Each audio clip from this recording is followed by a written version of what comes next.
Hello, guys. How are you doing? Tudo bem? Bom, eu sou o professor Fred Franco e vou trabalhar com vocês a língua inglesa, né? Para quem não me conhece, eu trabalho na rede particular de ensino de Aracaju já há alguns anos, né? Estou no meu 16º ano de sala de aula, trabalhando especificamente com a língua inglesa, né? Trabalhando também com aspectos de interpretação textual, mas o nosso foco maior, nossa base aqui vai ser especificamente trabalhar a língua inglesa, tá? Então, vejam, a gente tem que, né, estamos nesse processo de ter que lidar com essas novas dinâmicas, né? O novo normal, né? E a gente tem que tentar encaixar, né? Tentar se encaixar nesse famoso novo normal. E eu vou aqui tentar fazer o máximo possível para que as coisas fiquem muito claras para vocês. Obviamente que nesse primeiro momento a gente pede muita compreensão de vocês, estamos todos nós tateando, né? Todos tentando entender como é que é esse processo, como é que a gente vai fazer, como é que não vai, mas enfim, eu acho que a gente consegue se desembolar bem aqui nesse processo online. Bom, a Aninha já deve estar passando aí para vocês, né, os nossos números de telefone. Basicamente, eu aguardo ansiosamente as mensagens de vocês, me proponho a tirar dúvidas, seja da nossa prova da UNIT, seja da prova do Enem, enfim, de interpretação de texto. Vocês podem ficar à vontade para contar com o tio aqui, tá? No que vocês precisarem nesse processo de preparação, né? Ainda mais esse processo online, né? Um processo que a gente não vai ter um contato muito próximo, né? Na verdade, a gente não vai ter esse contato, a não ser que seja pelo nosso querido WhatsApp, e é por isso que eu aguardo esse contato de vocês, né? Porque senão a gente fica, né, só mandando vídeo e não tem um feedback, não consegue ter esse contato, enfim, é muito chato essa frieza do online, mas ao mesmo tempo é o que tem que ser eficiente para a gente agora, né? E eu acho muito bacana vocês estarem começando essa nova jornada no meio da pandemia, porque mostra que vocês estão, ó, com um foco bem direcionado aí, e provavelmente nada vai tirar esse foco. Eu estou aqui para ajudá-los no que for preciso, beleza? Bom, a gente vai começar a falar justamente desse nosso desafio, né? Que é trabalhar com a prova da UNIT. A prova da UNIT, que é aquela prova que muita gente pega e fala, putz, a prova da UNIT de inglês, a prova Consultec de inglês, ela é uma prova mais difícil, ela é uma prova com um vocabulário mais difícil, os textos são enormes, a gente não sabe o que fazer, professor, me dá um nervoso, eu não sei para onde vai, e ela é uma prova importante porque ela pesa para... Enfim, calma. Vamos com calma. Vamos com calma, que é uma série de coisas. Eu sei que vocês ficam cheios de nervosismos, mas lembrem que a gente está aqui justamente para poder tranquilizá-los, né? A gente está aqui para falar para vocês o seguinte, ó, confiem na gente. A gente sabe o que a gente está fazendo, né? Eu mesmo trabalho com a prova de inglês da UNIT, da Consultec há alguns anos, né? Tanto que eu estou trazendo aqui para vocês um bom mapeamento da prova, que é o que a gente vai trabalhar hoje, basicamente, né? Entender como é que é esse processo. Então, os outros professores das outras disciplinas, a mesma coisa. Essa galerinha já está trabalhando com provas, com conhecimento de material, enfim, há muitos anos. Então, escutem os professores, escutem os coordenadores, deixem que a gente possa te guiar nesse processo, porque a gente sabe fazer, né, sabe como conduzi-los nesse processo. Justamente para que vocês não fiquem nervosos, como eu estava falando anteriormente, né? A gente vai fazer o step by step dessa provinha exatamente agora, né? Quando começarmos essa aula. Eu vou mostrar para vocês como é que funciona essa prova. A gente vai pegar essa prova, eu quero que vocês entendam cada vírgula necessária para essa prova, porque tem muita coisa que a gente pode descartar aí, certo? Bom, a primeira coisa que a gente precisa entender quando a gente está falando de provas Consultec, né, é que há uma diferença gritante na metodologia de abordagem das questões entre a Consultec e a nossa prova do Enem, né? Mas essa diferença de metodologia, ela tem muito a ver com as propostas de diferença de ementa de cada um deles, né? Vejam só, ó, eu vou já abrir aqui, porque eu não abri antes, porque senão a minha carinha maravilhosa que está no cantinho aqui iria atrapalhar exatamente o meu nome e a minha apresentação. Mas eu acho que agora já dá para a gente poder trabalhar. Vamos lá. Ó, a prova da UNIT, esse primeiro momento, e acredito que boa parte de vocês vai fazer medicina, obviamente, né? A prova da UNIT, ela traz uma situação que ela dá um certo, eu não vou dizer um certo, mas ela nos dá uma importância fundamental, né? E essa importância é porque efetivamente o inglês ele tem uma importância fundamental nas academias, né? Existem uma quantidade muito grande de livros que não foram traduzidos ainda para a língua portuguesa. Então esses livros estão em inglês e em determinados momentos existe uma possibilidade de você ter que se deparar com algum deles lá para frente, né? Então veja, a prova do Enem ela está interessada em saber se você simplesmente tem a capacidade, certo, de ler esse material. Ou seja, a prova do Enem, ela vai utilizar o inglês como uma ponte, como um mecanismo de acesso a informações. Então, veja, a prova do Enem não tem a língua inglesa enquanto finalidade. A única coisa que a prova do Enem quer saber, que temos somente uma competência, é se você é capaz de utilizar a língua inglesa como um mecanismo de acesso à informação. Ou seja, se você consegue entender o que estão querendo lhe dizer em inglês. Isso é a prova do Enem. Então, é por isso que na prova do Enem, por exemplo, a gente não vai se deparar com questões gramaticais. Porque a gramática não é saber se o Enem, o mecanismo de acesso a culturas e a informações. Não. A gramática é a própria língua, é você conhecer as estruturas dessa língua, é você conhecer a língua em si. Ou seja, na prova Consultec, na prova UNIT, o inglês é a nossa finalidade. A finalidade da prova é saber se você sabe inglês. Na prova do Enem, não. A finalidade da prova é saber se você consegue utilizar o inglês para entender o que está sendo colocado ali. Ah, professor, mas tem diferença entre isso? Tem diferença. Por quê? Porque na prova do Enem a gente vai utilizar muito a ideia de sentidos, associações, né? Na prova da UNIT, a gente já segue um padrão mais tradicional, é um padrão de uma linguagem mais normativa. E o que é que significa falar uma linguagem mais normativa, né? Ela é uma linguagem mais formal, ela é uma linguagem com as normas, as leis gramaticais. Então, sim, na prova da UNIT, nós temos questões gramaticais, mas nós temos a menor quantidade de questões gramaticais. Ok? Vamos falar sobre isso. Mas antes, vamos começar aqui. Ó. Basicamente, medicina dá um peso 2 para a gente, o que significa dizer que pesamos mais do que matemática, do que geografia, do que história, e a mesma coisa de física. Quem vai fazer medicina está de olho aqui, ó, na biologia, está de olho aqui na química, está de olho aqui na física, está de olho no português e na redação. Só que não pode esquecer da língua estrangeira. Para nossa aprovação, as estatísticas anteriores nos dizem que de 15 questões, tá? Que é exatamente o número do número de questões que eu tenho na nossa prova, dessas 15 questões, tá? Para você cravar ali, ó, garantir ali, basicamente você tem direito a errar 2. Basicamente 13 questões precisam ser fechadas. Ah, professor, quer dizer então que eu só vou passar se eu fechar 13 questões, se eu acertar 13 questões nessa prova?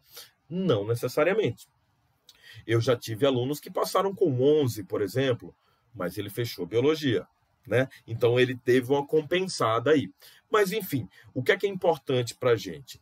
Né? Não se preocupem, porque esse quantitativo de acertos ele tem muito a ver também de como você conhece a prova, para facilitar, para você saber os percursos que a gente vai chegar até lá, né? E é por isso que a gente vai começar essa abordagem exatamente agora, beleza? Então, só para a gente trazer um fechamento aí.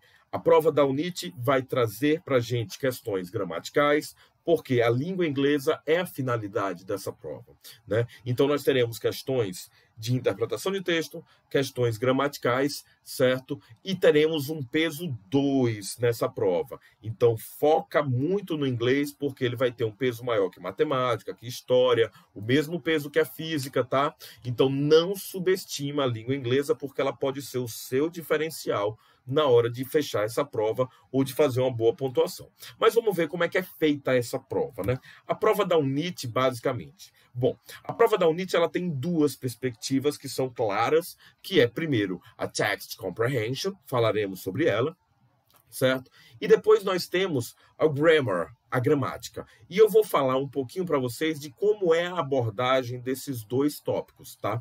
A primeira coisa é o seguinte, a grande maioria das questões, ou das questões não, dos textos que vocês vão se deparar nas provas de medicina, que nós sabemos que é um vestibular à parte para a galera que vai fazer medicina, boa parte desses textos, eles são textos temáticos. O que é que significa dizer que são textos temáticos, né? Eles vão estar trazendo abordagens, eles vão estar trazendo temas relacionados à medicina, à saúde, ao bem-estar. Então, em determinadas situações, a gente vai começar a trabalhar um vocabulário específico para essa área, justamente porque tem algumas palavrinhas que sempre aparecem nesses textos, né? E são palavras muito específicas, de órgãos do corpo humano, enfim, pulmão, fígado, que está sempre aparecendo aí, né? E é bom a gente ir trabalhando com elas no decorrer do curso, mas vocês podem ficar tranquilos que tudo isso vai ser abordado aqui para a gente. Essas questões, esses textos que aparecem, eles trazem para a gente uma imagem. E essa imagem, ela sempre vai chamar a nossa atenção, né? O nosso cérebro ele já tá tensionado a isso. Ele já tende a olhar a imagem, né? Porque nós temos uma ideia de que a imagem pode me dar uma informação mais rápida do que a leitura. E a nossa mente está acostumada com isso. Ela quer já essa ânsia da informação quanto antes. Então, é por isso que a gente já olha essa imagem. Mas é importante a gente olhar essa imagem, porque essa imagem ela já vai nos dar algumas informações, ela já vai nos dar alguns direcionamentos, né? A imagem, ela já me encaminha, ela já pode me direcionar para o tema central do texto. Mas, na tranquilidade, que a imagem já vai me passar o assunto que vai ser abordado ali.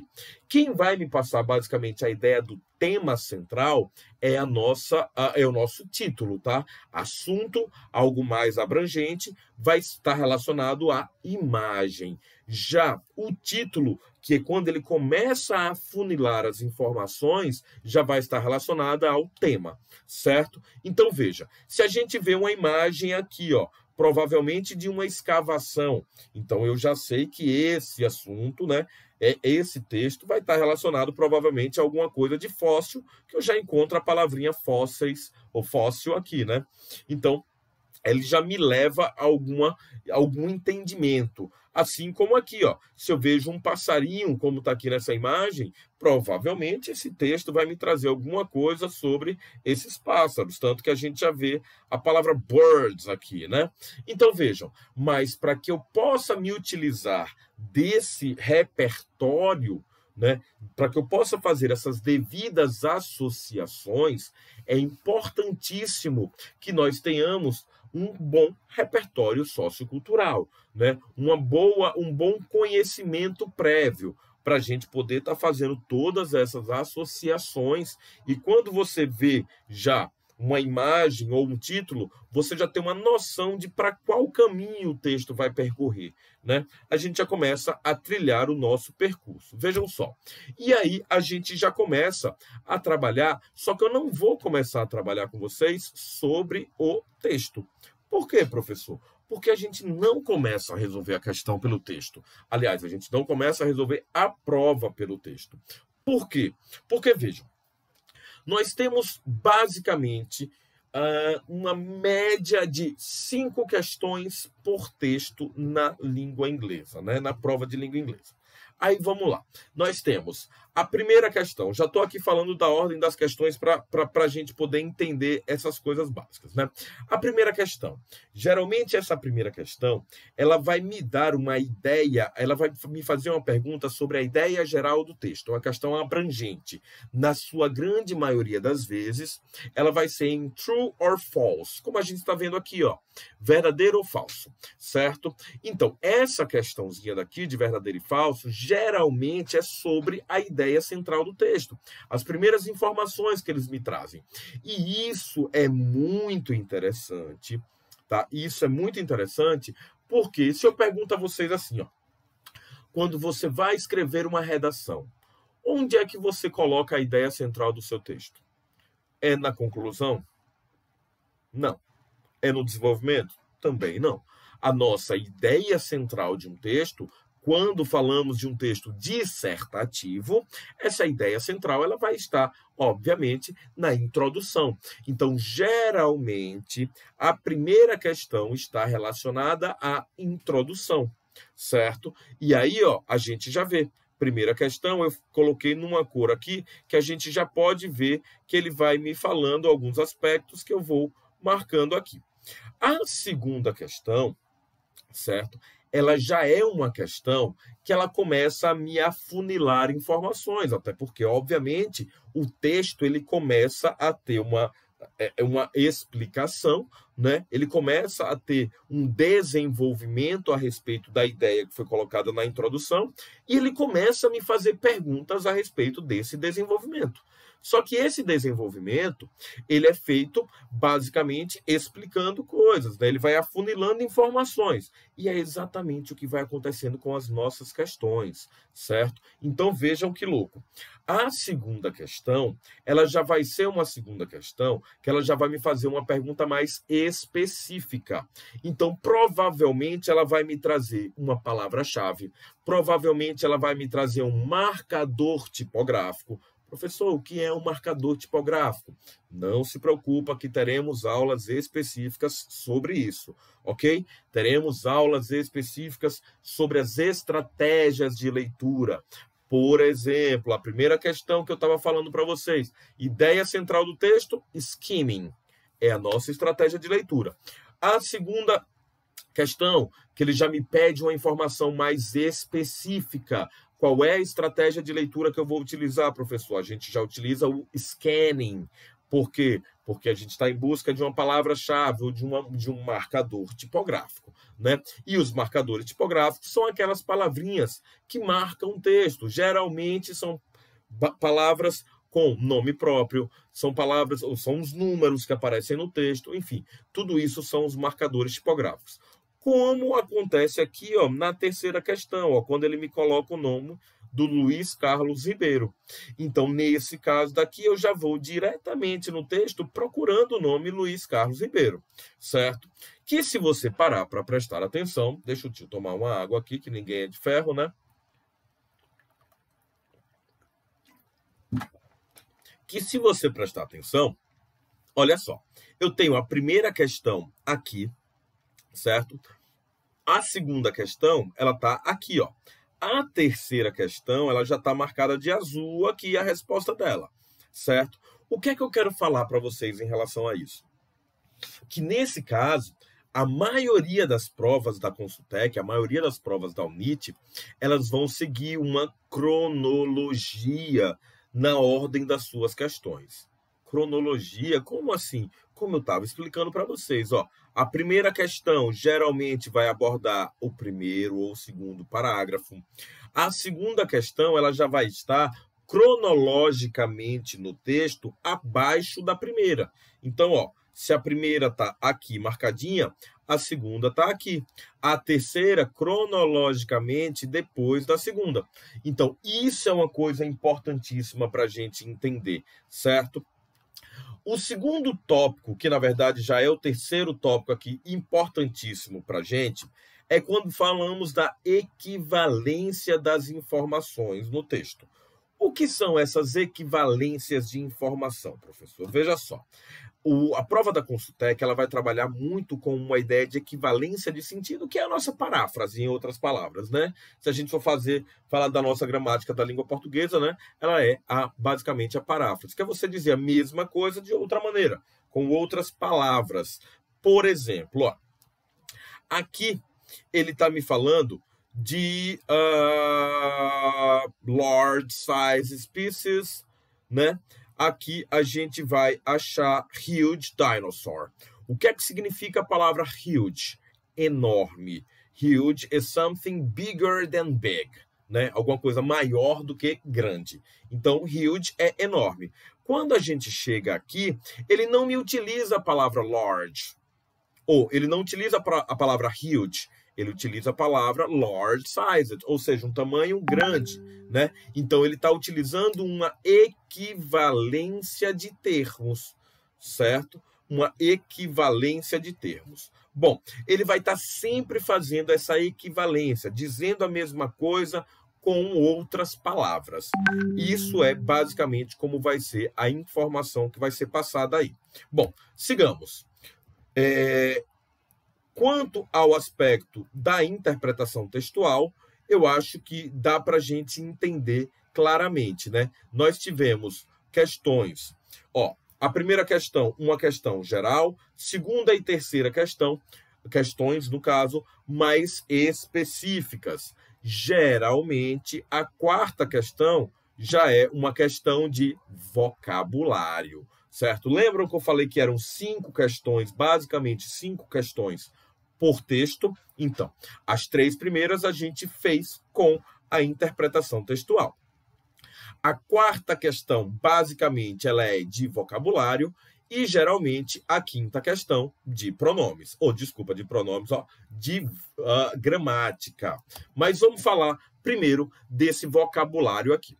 Como é que são essas questões de vocabulário? Essas questões, basicamente, elas são questões de sinônimos ou antônimos, né? Questões que vão trabalhar aquela lógica da equivalência que eu comentei com vocês. Lembrem disso. E como é que eu vou fazer, professor, para responder essas questões? A primeira coisa que eu vou sugerir a vocês, e trabalharemos com isso também, é um bom conhecimento, um bom estudo em prefixos e sufixos. Porque prefixos e sufixos já facilitam muito o nosso entendimento. Ó, veja só, se eu tenho aqui a palavra unknown e a palavra unfamiliar, só o one aqui e o one aqui, eu já consigo ter uma clareza que as duas estão negando. Isso já me facilita um entendimento, uma compreensão, certo? Agora, e se nem o processo de prefixos e sufixos, se a análise de prefixos e sufixos, ela funcionar? O que é que eu vou fazer? Como é que eu vou resolver esse tipo de questão, professor? Aí a gente vai para a técnica da inferência, que é outro tipo de situação que a gente também vai abordar no decorrer do nosso curso, certo? Inferir sobre algo. Um comando que também aparece muito nas nossas provas do Enem, certo? É importantíssimo a gente ter um conhecimento sobre inferência textual. Bom, e aí nós chegamos basicamente no nosso último tópico dessa questão, dessa prova, basicamente, que é o tópico gramatical, né? Geralmente, uma questão por texto, não por prova. O que vai dar aí, basicamente, uma média de 3 questões por prova. Agora, vejam só, né? Nós temos uma média de 3 questões por prova de gramática no universo de 15. Se a gente for parar para analisar, aí 3 no universo de 15 representa basicamente 10% representaria 1,5%, 20% representa 3%. Né? Então, vamos lá. 20% dessa prova é gramatical. 80% dessa prova é vocabulário, e interpretação textual. Né? Aí eu pergunto a vocês, o que é mais importante para nós? Né? Eu acho que é uma questão para a gente entender. Estratégia de prova. Né? É importantíssimo. De fato, a interpretação textual é o que vai ser mais importante para nós. Ah, professor, então é ótimo, porque interpretação não precisa estudar, né? Não, não é isso. A gente vai trabalhar com muita ênfase em interpretação, porque eu quero mostrar a vocês que interpretação, ela não é o que você acha que você leu do texto, né? A gente precisa entender como é a interpretação. Mas vamos falar das questões gramaticais, porque além de termos poucas questões, ele ainda traz uma situação que nos complica um pouquinho mais. Por quê? Cada item desse aqui, ó, o item A é sobre um assunto, verbo, o item B é sobre outro assunto, pronome, o item C é sobre outro assunto, adjetivos, né? E aí ele vai me dando basicamente, cada item nós temos um assunto diferente. Então você vai pegar uma questão aí que vai lhe abordar basicamente 4, 3 e às vezes até 5 assuntos diferentes. Então, para quem vai fazer medicina, temos que saber os aspectos gramaticais. E quais são os aspectos gramaticais que caem nessa prova? Bom, o primeiro tópico básico é pronomes, né? O primeiro tópico, pronomes. O primeiro tópico que a gente vai trabalhar são esses pronomes básicos que a gente vai ver aqui, ó. Pronome relativo, pronome reflexivo, pronomes pessoais e pronomes possessivos. São esses 4 pronomes que mais aparecem na prova. Professor, e como é essa questão? Como é que vai ser feita essa pergunta? Basicamente 2 coisas, tá? Ele vai lhe perguntar, basicamente, se os pronomes estão... ou a que palavra os pronomes estão substituindo na frase, né? Basicamente isso é o que ele vai lhe perguntar, certo? Ó, aqui, ó. The relative pronoun, questão 40, letra B. The relative pronoun which refers to coffee. Então, ele está me perguntando a qual palavra aquele pronome está se referindo. E uma outra situação que pode aparecer é ele falar que nós poderíamos trocar, né? Eu poderia modificar um parágrafo ou um pronome por outro sem alteração de sentido. Então, a gente tem que saber, basicamente, esses 2 aspectos, né? A quem eles se referem e qual a função deles. Depois, nós temos os adjetivos. Os adjetivos, eles vão ser abordados em 2 tópicos também, certo? O primeiro tópico é saber qual é o tipo de comparativo que ele está fazendo ou de superlativo que ele está fazendo, que é uma coisa que é bem cobrado, né? É muito cobrado. Se aquela palavra está fazendo um papel de comparativo de superioridade, de superlativo de inferioridade, enfim, a gente tem que saber como é que essas estruturas são formadas. E o outro caso é uma característica geral do adjetivo. Ele vai lhe perguntar se tal palavra está funcionando como um adjetivo, como a gente vê aqui na linha ou na questão 45. Ó, the word increasingly is functioning as an adjective. O que provavelmente não deve ser, porque o LY, na maioria das vezes, ele funciona como um advérbio. Eu não vou poder responder enfaticamente agora, porque eu não estou vendo a questão. Mas, assim, na maioria das vezes, o LY ele funciona como um advérbio de modo. Então, provavelmente, ele não está funcionando como um adjetivo, né? Bom, depois dos adjetivos, nós temos os verbos. E aí, quando falamos de verbos, temos que entender alguns aspectos. Bom, o que é que mais cai de verbos? 3 tópicos.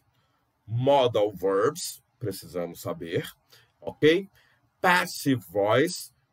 Bom, passive voice ele vai ser cobrado da seguinte forma. Ele só vai lhe perguntar, basicamente, se aquela frase está na voz ativa ou na voz passiva. Basicamente é isso. Então, a gente tem que saber reconhecer se está na voz ativa ou se está na voz passiva. Trabalharemos com isso. Agora, nós temos um tópico que é quando a gente fala de tempos verbais, né? Tempos verbais caem relativamente, não vou dizer com uma certa frequência, mas estão sempre ali aparecendo. Estão sempre aparecendo ali.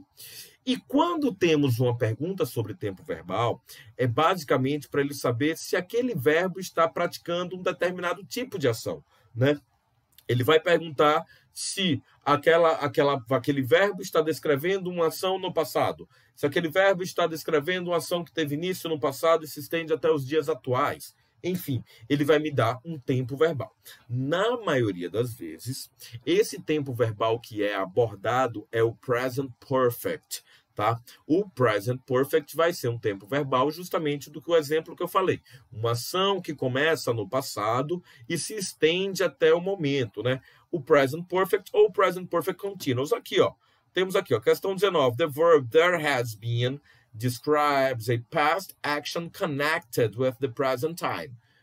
É uma possibilidade de present perfect. Provavelmente essa resposta está correta. E por fim, não, ainda temos o último tópico. Por fim, da parte de verbos, né, nós temos aqui o apóstrofo S. Esse apóstrofo S, ele é polissêmico. Ele pode fazer papel de is, ele pode fazer papel de has, ele pode fazer papel de genitive case. Então, ele é uma abreviação polissêmica. E a gente vai trabalhar com ele porque ele está sempre sendo perguntado. Ó. Aqui uma questãozinha específica sobre ele. A gente está vendo que não tivemos outros tipos de questão aqui específica, né? Pra você ver como ele é levado a sério.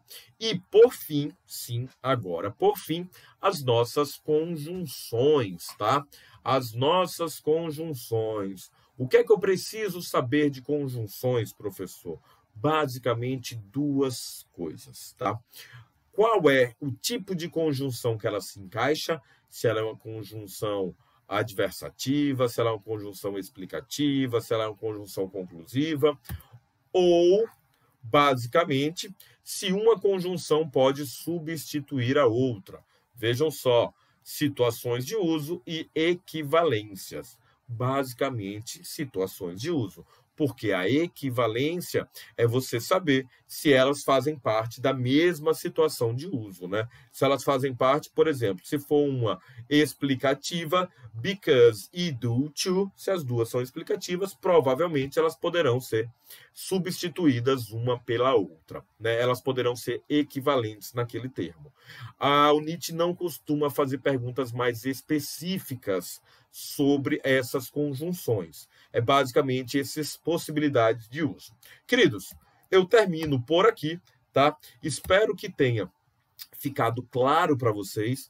Eu espero que essa prova fique fácil de ser compreendida. A gente vai trabalhar cada detalhe dessa prova, a gente vai trabalhar todas essas minúcias para que você consiga, na hora que pegar a prova, você simplesmente dar uma risada maravilhosa, falar, opa, isso aqui eu sei como é que eu faço e vai ser tranquilíssimo, beleza?